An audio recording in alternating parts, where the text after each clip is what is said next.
Line லயனா dates, இது தரும் ஆரோக்கியம் இயற்கையானது. லயன் லயனா பிரீமியம் டேட்ஸ். பேசாம ரவுடி ஆயிட்டுமா?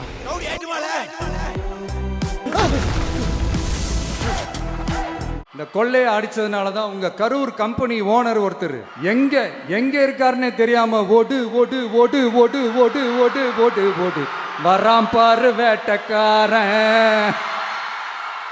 ஓடினே இருக்கிறாரு. இன்னொருத்தர் ஃபாரின்ல போய் ஒளிஞ்சுக்கிட்டாரு. ஃபாரின் ஸ்டாலின் சார்ன்னு நினைச்சிட போறீங்க, அவர் இல்லை. எனக்கு எப்பவுமே ஸ்டாலின் சார் மேல ஒரு தனி பாசம் ஒன்று உண்டு. பணமா ஜனமா அப்படின்னு கேட்டா என் ஜனம் தான்டா எனக்கு முக்கியம். இதுல ஒரு ஹைலைட் காமெடி என்னன்னா, சட்டசபையில் பேசும்போது பார்ட்டி ஃபண்டுன்னு தான் சொன்னேன். அது எந்த பார்ட்டி, என்ன ஃபண்டு, யாரு, என்ன பேரு எதுவுமே சொல்ல. பார்ட்டி ஃபண்டுன்னு சொன்னவனை எடுத்தாங்க பாருங்க ஒரு ஓட்டம். என் நெஞ்சில் குடியிருக்கும்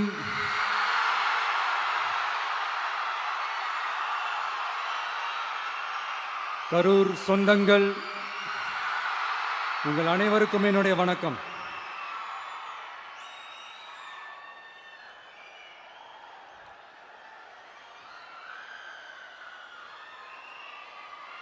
ஒரு மனுஷன் லைஃப்ல எவ்வளோ பெரிய ஒரு உயரத்துக்கு போனாலும் மனசளவில் சில வலிகள், காயங்கள், அதை மறக்க முடியாது இல்லையா? எல்லார் லைஃப்லையும் அப்படி தான், நமக்கும் அப்படி தான். நிறையா வலிகள், காயங்கள் எல்லாத்தையும் தாண்டி தான் வந்திருக்கிறோம். ஆனால் எல்லாத்தையும் விட ரொம்ப ஜாஸ்தியான அந்த வலியும் அந்த காயமும் எனக்கு அந்த கரூர் சம்பவம் தான்.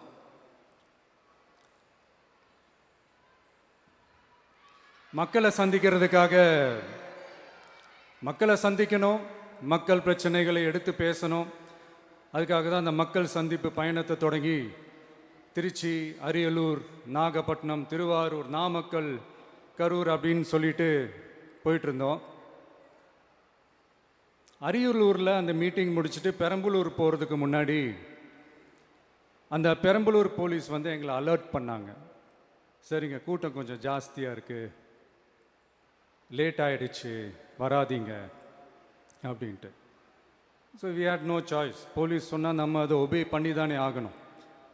அதே நேரத்தில் பெரம்பலூர் மக்களோட அந்த சேஃப்டியும் மைண்டில் எடுத்துக்கிட்டு ஒரு மன வலியோடவே திரும்ப போயிட்டோம். அதுக்கப்புறம் பெரம்பலூர் தொகுதி மக்களுக்கு மன்னிப்பும் கேட்டோம். அதே மாதிரி நாமக்கல் அந்த மீட்டிங் முடிச்சுட்டு கரூர் வரும்போது அந்த கரூர் போலீஸ் எங்களை அலர்ட் பண்ணியிருக்கலாம்ல.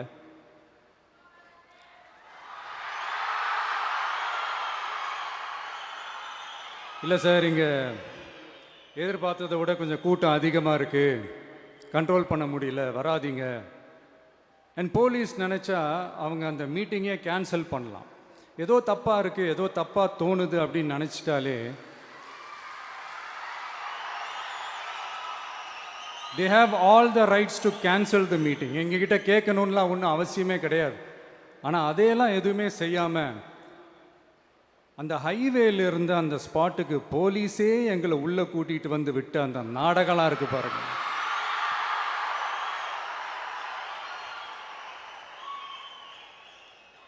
நம்பிட்டேங்க, முழுசாக நம்பிட்டேன். அன்னைக்கு இருந்த அந்த கரூர் போலீஸ் பேசும்போது தேங்க்ஸ்லாம் சொன்னேன் அவங்களுக்கு. எனக்கு தெரியாது இப்படி ஒரு நாடகம் நடக்கும். இதுக்கெல்லாம் யார் காரணம்? இதெல்லாம் யார் சொல்லி செஞ்சது? இப்படி பண்ணுங்க, அப்படி பண்ணுங்க, சப்போஸ் அப்படி நடந்தா இப்படி பண்ணுங்க, சப்போஸ் இப்படி நடந்தா இந்த மாதிரி இன்ஸ்ட்ரக்ஷன்ஸ்லாம் கொடுத்து அந்த ப்ரெஷர் போடுறது யாரு?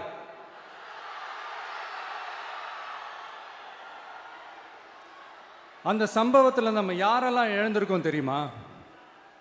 ஒரு டிவியில் என் படமோ பாட்டோ வந்துச்சுன்னா, அம்மா விஜய் மாமா, அம்மா விஜய் மாமா அப்படின்னு சொல்லி அவங்க அம்மா கிட்ட சிரிச்சுக்கிட்டு அந்த டிவி ஸ்க்ரீனை போய் தொட்டு முத்தம் கொடுத்துக்கிட்டு என் அக்கா தங்கச்சிங்களோட தங்க பிள்ளைகளை இழந்திருக்கோம்யா. மழலை கூட சரியா வராதப்போ ஒரு பேப்பர் மேகசினில் என் ஃபோட்டோவை பார்த்தா அது சிரிச்சுக்கிட்டு அந்த கள்ளங்கபடம் இல்லாத அந்த சிரிப்பு, அந்த கடவுள் மாதிரி இருக்கிற அந்த பச்சை பிள்ளைங்களை இழந்திருக்கோம்யா. என் அக்கா, தங்கச்சி, அண்ணன், தம்பி, குடும்ப உறவுகளை இழந்து அந்த வலியோட இருக்கிற என்ன நீங்க ஏளனமா பேசுறீங்களா? என் மேல பழிய தூக்கி போடுறீங்களா? இப்படி ஒரு சம்பவம் நடந்துருச்சு. இது ஏன், எதனால, அதுக்கான பின்னணி என்னன்ட்டு அந்த வலியோட வீட்டில் உட்கார்ந்துட்டு இருக்கிறேன். ஓடி ஒளிஞ்சிட்டான்னு வர சொல்றீங்களா? வாய் வாயின்னு முன்ன இருந்தா என்ன வேணாலும் பேசுவீங்களா?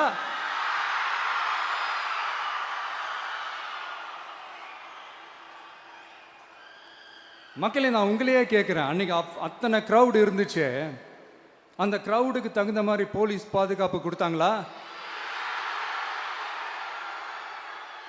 இந்த இடத்தை எடுத்துக்க சொல்லி நாங்க தான் சொன்னோம்னு ஒரு போலீஸ் ஆபீசர் பேட்டி கொடுக்கிறாரு. அதுக்கு என்ன அர்த்தம்? இவ்வளோ வலி, இவ்வளோ காயங்கள் கொடுத்துட்டு பழியை தூக்கி நம்ம மேல போட்டுட்டு அதுல ஒரு அரசியல் ஆதாயம் தேடுறீங்களேயா? இதுல வாய் கூசாம சட்டசபையில ஸ்டாலின் சார் நம்ம மேல திருப்பி விட்டு அங்க ஒரு அரசியல் செய்றாரு. அதுக்கு என்ன அர்த்தம்? நமக்காக வந்திருக்கிற மக்களை காக்க வைக்கிறதுக்கு நான் ஒன்றும் ஆதாயம் தேடுற அரசியல்வாதியெல்லாம் கிடையாது. மக்களுக்காக அரசியலுக்கு வந்தவன் இந்த விஜய். எனக்காக எல்லாமும் கொடுத்த என் மக்களுக்காக எல்லாத்தையும் விட்டுட்டு மக்களுக்காக மட்டுமே அரசியலுக்கு வந்தவன் இந்த விஜய். அவங்களுக்காக நன்றி கடன் செலுத்துறதுக்காக மட்டுமே அரசியலுக்கு வந்தவன் இந்த விஜய். உங்களுக்கு தான் இந்த விஜயை பத்தி நல்லா தெரியுமே.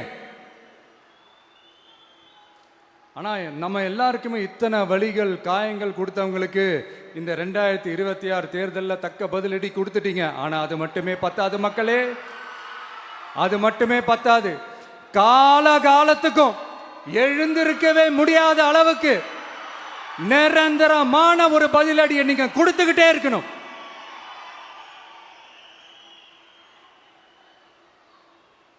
இப்படிலாம் பண்ணா நான் மக்களை விட்டு ஓடிடுவேன் நினைப்பா? யார் என்ன ஓடினாலும் நான் மக்களை விட்டுலாம் ஓட மாட்டேன்.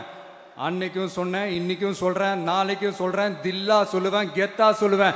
பணமா ஜனமா அப்படின்னு கேட்டா என் ஜனம் தான்டா எனக்கு முக்கியம்.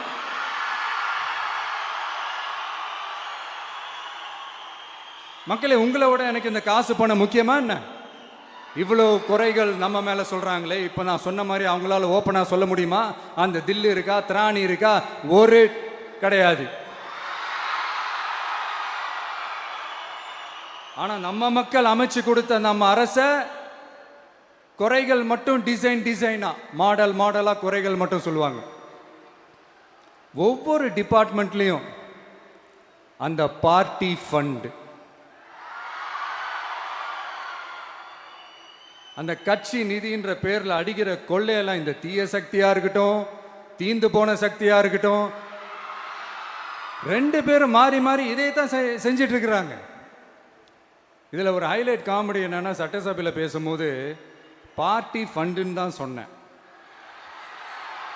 அது எந்த பார்ட்டி, என்ன ஃபண்டு, யாரு, என்ன பேரு, எதுவுமே சொல்ல. பார்ட்டி ஃபண்டுன்னு சொன்னவனை எடுத்தாங்க பாருங்க ஒரு ஓட்டம். எனக்கே ஃபர்ஸ்ட் புரியல, ஏன்பா ஓடுறாங்க? அப்படி என்ன நம்ம இப்போ சொல்லிவிட்டோம்?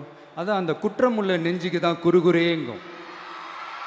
இது எப்படி இருக்கு தெரியுமா? எங்க அப்பா பீரோக்குள்ள இல்லை, எங்க அப்பா பீரோக்குள்ள இல்லை அப்படின்னு சொல்ற மாதிரி. ஐயோ, ஏன் கேட்குறீங்க? இவங்களோட செம்ம கூத்தா இருக்குங்க, செம்ம ஃபன்னா இருக்கு. சென்னையில் ஒரு பாலம் கட்டுறதுக்காக நார்மலாக ஆகிற செலவை விட அதிக செலவில், கிட்டத்தட்ட டபுள் மடங்கு செலவில் ஒரு டெண்டர் ஒன்று விட்டுருக்குறாங்க. அதையெல்லாம் தோண்டி எடுத்து அதெல்லாம் இப்போது கண்டுபிடிச்சி கேன்சல் பண்ணியிருக்கிறோம். இன்னும் எத்தனை கோடி ஊழல், எத்தனை லட்சம் கூடல் தோண்ட வருமோ எங்களுக்கே தெரில. ஒவ்வொரு முகமுடியாக கிழியுது. ஐயோ, இந்த விஜய் ஒவ்வொரு கதையாக எடுத்து வெளியில் விட்டுருவான் போலின்ட்டு திரும்புகிற பக்கம்லாம் கதறல் கதறல் கதறல். காதலேருந்து ரத்தம் வராத குறை. ஆமாம், இப்படி ஊழல்லே ஊறி போனவங்க இப்படி தான் இருப்பாங்க. இந்த 50-55 நாட்களில் அங்கே செஞ்ச சில விஷயங்கள் நான் சட்டசபையிலே எடுத்து சொன்னேன். பட் இங்கே ஒரு சில விஷயங்கள் சொல்லணும்னு நினைக்கிறேன். இந்த மின்சாரத்துறையில் இதுக்கு முன்னாடி போட முடியாமல் இருந்த அந்த பதவி உயர்வை வந்து இப்போ தான் எங்களால் போட முடிஞ்சுது. அதுக்காக ஒரு அக்கா அழுதுகிட்டே ஒரு நன்றி சொன்னாங்களே, அதெல்லாம் அவங்க கண்ணில் படாது அந்த வீடியோலாம், குறை சொல்கிறவங்களுக்கு. அடுத்து லஞ்சம்லாம் ஒழிக்க முடியாது, ஊழல்லாம் ஒழிக்க முடியாது, அதெல்லாம் பிளட்டிலேயே ஊறி போய் இருக்கு அப்படின்னு சொன்னவங்க போய் ஒவ்வொரு கவர்மெண்ட் ஆஃபீஸாக பாருங்க, ஒரு பைசா லஞ்சம் இல்லை, ஒரு பைசா ஊழல் இல்லை, வேலையெல்லாம் சும்மா டக்கு டக்கு டக்குன்னு நடக்குது. ஒரு பெரியவர் ஒருத்தர் சொல்றாரு, தம்பி வேலையெல்லாம் நடக்குது, ஆனால் அதையும் தாண்டி எங்களுக்கு மரியாதை கொடுக்குறாங்க தம்பி, உட்கார வச்சுலாம் பேசுறாங்க. இதெல்லாம் இதுக்கு முன்னாடி நடந்ததே இல்லை. அவனை போய் பாரு, இவனை போய் பாரு, இந்த ஆஃபீஸரை போய் பாருன்னு சொல்லி அலைய விடுவாங்க. இப்போ லஞ்சம் இல்லை, ஊழல் இல்லை, வேலையெல்லாம் உடனே நடக்குது. மக்கள் அப்படி ஒரு பெருமூச்சு ஒன்று விடுறாங்க. அதை பார்த்து நமக்கு அப்படி ஒரு ஹாப்பினஸ். இதுக்கு மேலே என்ன வேணும்? ஏன் இதெல்லாம் பண்ண முடியாது? மனசுன்னு ஒன்று இருந்தால் பண்ணலாம். இப்போ பண்ணலை. அதே மாதிரி இந்த எல்என்டி நிறுவனத்தோட 18,600 crore 3 திட்டங்கள் அந்த ஒப்பந்தம் அந்த கையெழுத்து போட்டிருக்கிறோம். கிட்டத்தட்ட 8,200 பேருக்கு வேலை வாய்ப்பு. நான் சொல்கிறது அந்த 3 மாவட்டத்தை சேர்ந்தவங்களுக்கே அவ்வளோ வேலை வாய்ப்பு. குறுவை சாகுபடிக்காக 134 கோடியில் அந்த சிறப்பு தொகுப்பு திட்டம் அறிவிச்சிருக்கிறோம் நம்ம விவசாயிகளுக்காக. இப்போவும் சொல்கிறேன், நம்ம விவசாய பெருமக்களே, உங்களோட இந்த அரசு கூடவே நிற்கும். பெண்கள் பாதுகாப்புக்காக சிங்கப்பெண் அதிரடி படை, அது உங்களுக்கு நல்லா முன்னாடியே தெரியும். வரப்போகிற அறிஞர் அண்ணா அவர்களுடைய பிறந்த நாளில் உங்கள் அண்ணனுடைய அரசில்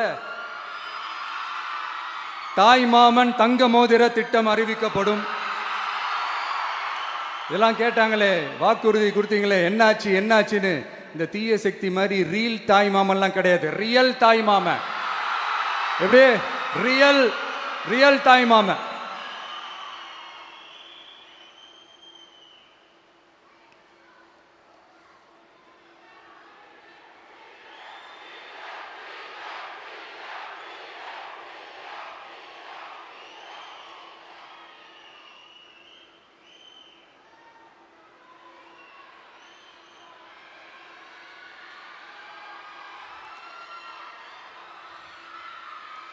இந்த தீய சக்தியை பற்றி, அவங்க நிர்வாகத்தை பற்றி ஒரு வெள்ளை அறிக்கை ஒன்று வெளியிட்டோம்ல, அது ஷார்ட் அண்ட் ஸ்வீட்டாக சொல்லணுன்னா, ஒரு ஓட்ட பாத்திரத்துக்குள்ளே தண்ணி ஊற்றிக்கிட்டே இருந்திருக்கிறாங்க.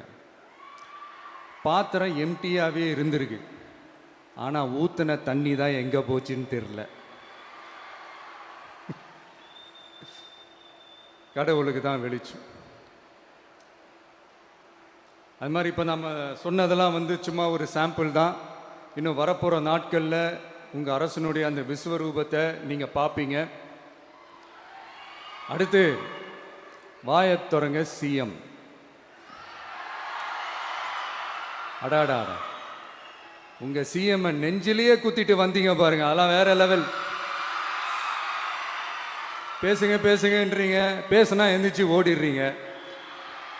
இனிமேல் பேச ஆரம்பிக்கிறதுக்கு முன்னாடி என்ன பண்ணணும் அப்படின்னா, ஒரு நண்பர் ஒருத்தர் சொன்னார், மாண்புமிகு பேரவைத் தலைவர் அவர்களே, எல்லா டோரையும் இழுத்து லாக் பண்ணுங்க அப்படின்னு சொல்லிட்டு தான் பேச ஆரம்பிக்கணும் போல் இருக்கு. ஏன்னா பேசிட்டு இருக்கும் போது எந்திரிச்சு ஓடிடுறாங்க. 5 நிமிஷம் பேசினதுக்கே குளத்தூரில் கொத்து பரோட்டா போட்டாங்க. இதுக்கு மேலே பேசினா மொத்தமாக முடிஞ்சிடும், பார்த்துக்கங்க. நாம் அரசியல் பேசினா விஜயெல்லாம் அரசியல் பேசலாமா அப்படிங்கிறது. சரிப்பா, நமக்கு எதுக்கு வம்பு, நம்ம பாட்டுக்கு நம்ம வேலையை பார்ப்போம், எதுக்கு அவங்கள பற்றி பேசிக்கிட்டு அப்படின்னு இருந்தால் விஜய்க்கு அரசியலே பேச தெரில அப்படிங்கிறது. இப்படியே மாறி மேகதாது அணையை பற்றி என்ன தெரியும், விஜயம் அதை பற்றி பேசலை. இப்படி நம்ம அரசியலுக்கு வந்ததுலேருந்தே ஒரு கூட்டம் குறை மேலே குறையா சொல்லிக்கிட்டு, பாட்டுக்கு பாட்டு கச்சேரி எங்களுக்கும் பண்ண தெரியும், பண்ணலாமா? இந்த மேகதாது அணை சம்பந்தமான அந்த வழக்கில் தமிழ்நாட்டோட பெட்டிஷனை சுப்ரீம் கோர்ட் எப்போ ரிஜெக்ட் பண்ணுச்சு? அப்போ யார் ஆட்சியில் இருந்தா? ஏன் ஒழுங்காக வாதாடல? நீங்கள் ஒழுங்காக வாதாடி இருந்தீங்கன்னா அதை ரிஜெக்ட் பண்ணியிருக்க மாட்டாங்கல்ல. ஏன் ஸ்டாலின் சார் வேணும்னே விட்டுட்டாரா?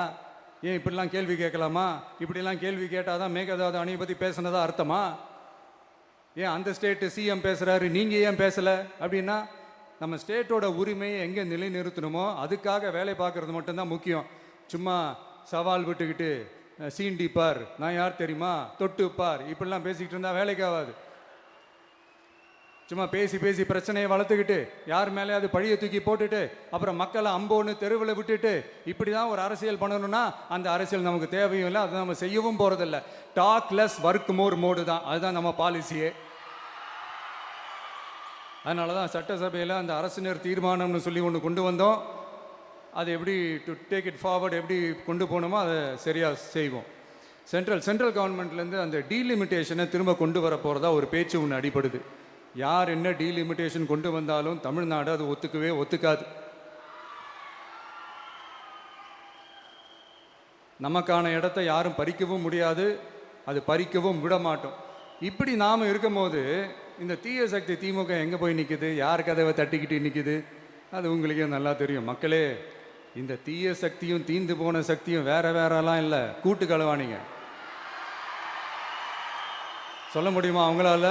எங்களுக்குள்ள ஒட்டும் இல்லை, உறவும் இல்லை, அறிவிக்க முடியுமா, நிரூபிக்க முடியுமா? இந்த வரப்போகிற இடைத்தேர்தலில் அதை நிரூபித்து காட்டுங்க, அப்புறமா பேசுங்க. மக்களை, என் மனசை விட்டு கரூர் எப்பவும் நீங்கவே நீங்காது. நமக்கு ஏற்பட்ட வேதனையான சம்பவத்தை, நமக்கு எதிராக நடந்த சதிய சூழ்ச்சிய இனி வர்ற ஜென்ரேஷனும் அவங்களுக்கு தெரியப்படுத்தணும்ல. அதுக்காகவே இனி ஒரு அரசியல் சதிய, அரசியல் சூழ்ச்சிய யாரும் யோசிக்கவே கூடாதுன்றதுக்காகவே கரூர்ல ஒரு நினைவு சின்னத்தை நம்ம டிவிகே சார்பா அமைக்கப்படும் அப்படின்றத அறிவிக்கிறோம். அப்புறம் கரூர்ல இருந்து ஒட்டுமொத்த தமிழ்நாட்டு மக்களுக்கும் சொல்றேன், உங்க டிவிக்கு அரசு உங்களுக்காகத்தான் உழைக்கும். அடிப்படை வசதிகளை முதல்ல நிறைவேற்றணும். ஒரு பக்கம் நிதி நிலைமையை சரி செஞ்சுக்கிட்டே, இன்னொரு பக்கம் அப்படியே நாம் சொன்னதில் ப்ரையாரிட்டி பார்த்து ஒவ்வொன்றா படிப்படியாக நிறைவேற்ற ட்ரை பண்ணுவோம். இது எப்பவும் உங்களுக்கான அரசாக தான் இருக்கும். இந்த விஜய் உங்கள் விஜயாக தான் இருப்பான். நீங்கள் உரிமையோட உங்கள் கவர்மெண்ட்டை நீங்கள் அணுகலாம். இந்த தீயசக்தி ஆட்சி முடிஞ்சு பொட்டிக்குள்ளே போனதுலேருந்து என்னென்னமோ பண்ணுறாங்க, இது ஏதோ பேசுகிறாங்க, சோஃபாங்கிறாங்க, வாஷிங் மிஷினுங்கிறாங்க. இந்த அரசியல் வியாபாரம் பண்ணுறதுக்கான அந்த வெண்டிங் மெஷினே அவங்க தான். யார்? இந்த திமுக. இதில் நம்மளை பார்த்து வாஷிங் மிஷினுங்கிறாங்க. எலெக்ஷனில் ஓட்டுக்கு காசு கொடுக்குற அந்த கலாச்சாரத்தை, அந்த கல்ச்சரை அடித்து நொறுக்கி இருக்கிறோம். எலெக்ஷன்லேயே அப்படி வேலை பார்த்த நமக்கு எதுக்கு இந்த குதிரை, கழுதை, ஒட்டக பேரெல்லாம்? மக்களின் பக்கம் அப்படி இருக்கும்போது நமக்கு எதுக்கு இந்த பேரெல்லாம்? இந்த திருட்டு திமுக ஆட்சியை வச்சுக்கிட்டு ஊரடிச்சு ஒலையில போட்டு இந்த கொள்ளையை அடிச்சதுனால தான் உங்க கரூர் கம்பெனி ஓனர் ஒருத்தர் எங்க எங்க இருக்காருன்னே தெரியாம ஓடு ஓடு ஓடு ஓடு ஓடு ஓடு ஓடு ஓடு வராம் பாரு வேட்டக்காரன் ஓடினே இருக்கிறாரு. இன்னொருத்தர் ஃபாரின்ல போய் ஒளிஞ்சுக்கிட்டார். ஃபாரின் ஸ்டாலின் சார்ன்னு நினைச்சிட போறீங்க, அவர் இல்லை. எனக்கு எப்பவுமே ஸ்டாலின் சார் மேல ஒரு தனி பாசம் ஒன்று உண்டு. அவர் கிடையாது, இவர் வேற. சிங்கப்பூருக்கு செக்கப்புக்கு போனார்ல அவரு. இன்னும் தோண்ட தோண்ட எத்தனை பேர் மாட்ட போறாங்களோ தெரியல. உங்ககிட்ட யாராவது லஞ்சம் ஏதாவது கேட்டாங்கன்னா கொடுக்க முடியாது சொல்லுங்க, நான் இருக்கேன் உங்களோட. அப்படியே யாராவது ஃபோர்ஸ் பண்ணாங்கன்னா இது எங்க மகன், எங்க புள்ள, எங்க அண்ணன், எங்க தம்பி, எங்க விஜய், எங்க விஜயோட ஆட்சின்னு ஸ்ட்ராங்கா சொல்லுங்க. மக்களை, நீங்க கூட இருக்கும் போது லஞ்ச ஊழல் மட்டும் இல்லை, அதிகாரத்தை வச்சு ஆட்டம் போடுற யாரா இருந்தாலும் அடங்கிடுவாங்க. இந்த கடமை, கண்ணியம், கட்டுப்பாடுன்ட்டு ஒரு காலத்துல கொள்கையோடு இருந்த கட்சியெல்லாம் இன்னைக்கு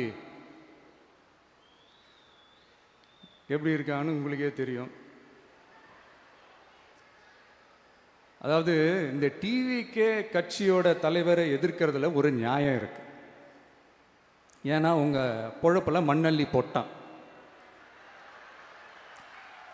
என்ன இந்த ஊழல் லஞ்சம்லாம் பண்ண மாட்டேன்னு சொல்லி உங்கள் அரசியலையே ஒரு தெருமுனைக்கு கொண்டாந்து விட்டான். மக்கள் வேற அவனை தான் நம்புகிறாங்க. ஸோ இந்த விஜயை எதிர்க்கிறதுல ஒரு அரசியல் நியாயம் இருக்குது, அதை புரிஞ்சுக்கலாம். ஆனால் இன்னைக்கு இந்த விஜயை மக்கள் ஓட்டு போட்டு ஜெயிக்க வச்சு ஒரு தீர்ப்பை கொடுத்து மக்களுக்காக வேலை செய்யறதுக்காக முதலமைச்சராக உட்கார வச்சிருக்கிறாங்க. என்னமோ இன்னமும் நீங்கள் தான் ஆட்சியில் இருக்கிற மாதிரி. விஜய் கரூருக்கெல்லாம் போகக்கூடாது, விஜய் இங்கே போகக்கூடாது, அது செய்யக்கூடாது, இது செய்யக்கூடாதுன்னு எனக்கு புரியலையே. ஆட்சியில் இருக்கும் போது தான் இவ்வளோ கட்டுப்பாடெல்லாம் போட்டிங்க, எஸ்ஓபிஸ்லாம் போட்டிங்க, ஸ்டாலின் சார் ஆப்ரேட்டிங் ப்ரொசீஜர்லாம் போட்டிங்க. இப்போவும் அதே பண்ணிட்டு இருந்தீங்கன்னா என்ன சார் நியாயம்? இல்லை நான் தெரியாமல் தான் கேட்குறேன். இன்னும் கனவுலையே இருக்கிறீங்களா? முதல்ல முழிச்சு வாங்க, ரியாலிட்டிக்கு வாங்க. உங்கள் ஆட்சியெல்லாம் வீட்டுக்கு போய் டிவிக்கேன்னு ஒரு ஆட்சி வந்து ரொம்ப நாள் ஆச்சு.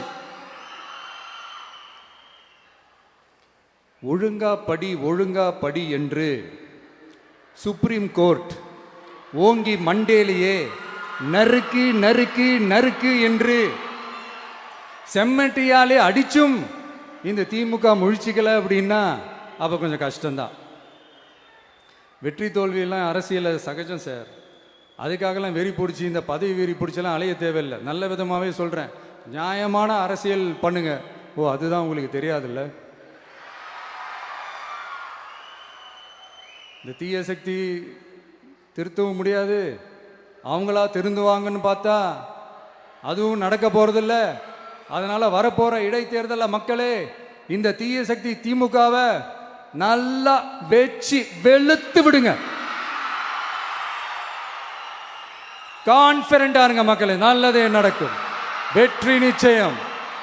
மீண்டும் சந்திக்கும் வரை நன்றி, வணக்கம். லயனா டேட்ஸ், இது தரும் ஆரோக்கியம் இயற்கையானது. லயன் லைனா பிரீமியம் டேட்ஸ். பேசாம ரவுடி ஆயிட்டுமா